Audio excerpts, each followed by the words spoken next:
How do you send a top secret message when your enemy reads everything? You don't hide the text, you hide the paper.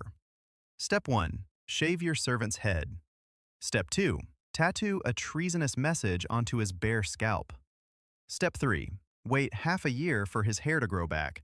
No encryption, no passwords. Just a sharp stick, colored dye, and a very patient guy who literally becomes a walking envelope. In 500 BCE, he walks right past dozens of elite Persian guards. Nobody stops him because nobody searches under a haircut. This insane trick was orchestrated by a trapped Greek ruler named Histiaeus to start a massive war under the king's nose.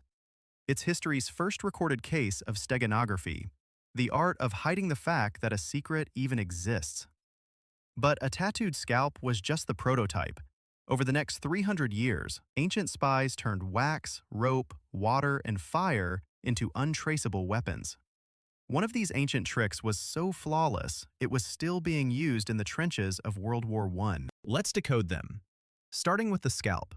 Histiaeus ruled Miletus, a wealthy Greek city on the coast of modern Turkey, until Persian king Darius decided he liked him too much to let him go home. Darius called him an advisor and kept him at the palace in Susa, a hostage with excellent catering. Histiaeus needed a way out, so he needed a war. His plan? Push his son-in-law Aristagoras into revolt against Persia, so Darius would have no choice but to send him back to fix it. Aristagoras got the tattoo, but he never signed up for any of this. He was ruling Miletus on Histiaeus' behalf and had zero interest in provoking the empire that let him keep the job. The scalp changed his mind. Aristagoras read the message and launched the revolt anyway. The Greek word for that kind of mark, stigma, is where English gets its word for stigma today, 4 centuries before the meaning turned metaphorical. In 499 BCE, the Ionian Revolt began, the first large-scale Greek uprising against Persian rule. It ran for 6 years, dragged Athens into the fight, and planted the grudge that led straight to Marathon. Herodotus wrote this story down decades later, and Herodotus loved a good story more than a footnote, so historians treat the tattoo with a healthy dose of side-eye. True or embellished, that scalp talked a reluctant man into a war. The messenger who carried it never learned what it said. 20 years later, a different exile pulled off the opposite trick. How do you smuggle a warning past guards who read everything? Demaratus, an exiled Spartan king living at the Persian court, watched Xerxes assemble the largest invasion force Greece had ever faced. 5 years of shipbuilding, 5 years of training, one target, Greece. He wanted Sparta warned. A letter naming troop numbers was a death sentence if intercepted on the road. Demaratus took an ordinary wax writing tablet, the kind literate Greeks carried everywhere, and scraped the wax down to bare wood. He carved his warning straight into the wood, then poured a fresh layer of wax over the top. Blank tablet, nothing there to find. The Greeks called this hinged, two-sided design a diptych, from D for twice and tyche for fold, the same word that later named two-panel religious paintings and, somehow, every phone with 2 screens sold in the last decade. It reached Sparta in early 480 BCE. Officials turned it over, stared at a plain wax surface like it had personally insulted them, and nearly tossed it aside. Gorgo, wife of King Leonidas, told them to scrape the wax off. Underneath, Xerxes is coming. Because of that warning, the Greek alliance had months to prepare. By September, the Greek fleet met the Persians at Salamis and won the battle that decided the war. Sparta solved a different problem, scrambling the order of the letters themselves no matter who read them. Enter the citale, a plain wooden rod, because Spartans preferred one blunt tool per job. A commander wrapped a leather strip around the rod in a tight spiral, wrote his message straight across the wrap, then unwound the strip. Unrolled, it showed nothing but scattered letters, no readable pattern at all. The receiving officer owned an identical rod, same width, same length. Wrap the strip around that one, and the letters lined back into words.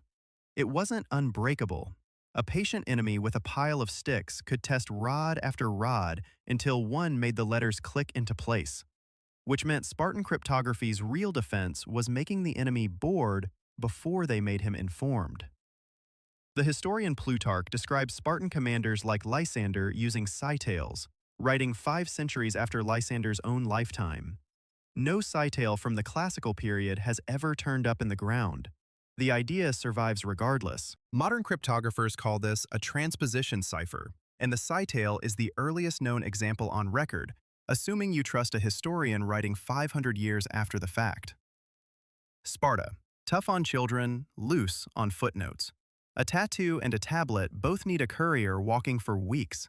A message that has to cross a mountain range tonight needs something faster. In the 4th century BCE, military writer Aeneas Tacticus built a system out of matching water clocks. 2 identical jars, filled to the same level, each drained through a hole at the base.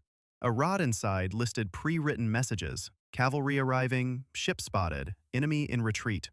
Light a torch to start the drain. Light it again to stop.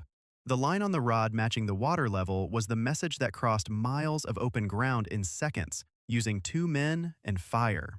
Fill the jars even slightly unevenly, and the enemy has accidentally invented fake news 2,000 years early. A single torch signal only carried about 10 kilometers before the flame turned too faint to read. So a real message needed a whole chain of hilltop stations relaying it onward, not just 2 guys in a jar. One limit stayed no matter how many stations you added. You could only send a message someone had written down months in advance. About a century and a half later, historian Polybius fixed that. He split the alphabet into a 5x5 grid, 5 letters to a row. Hold torches in your left hand to mark the row, torches in your right to mark the letter. Spell any word, letter by letter, from a hilltop where the alphabet is fire.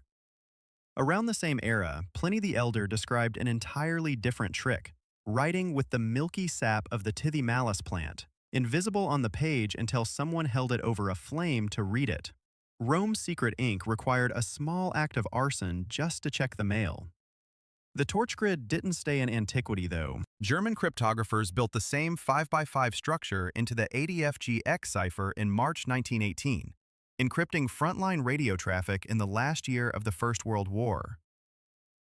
A Greek historian's torch code, still on active duty 2,100 years later.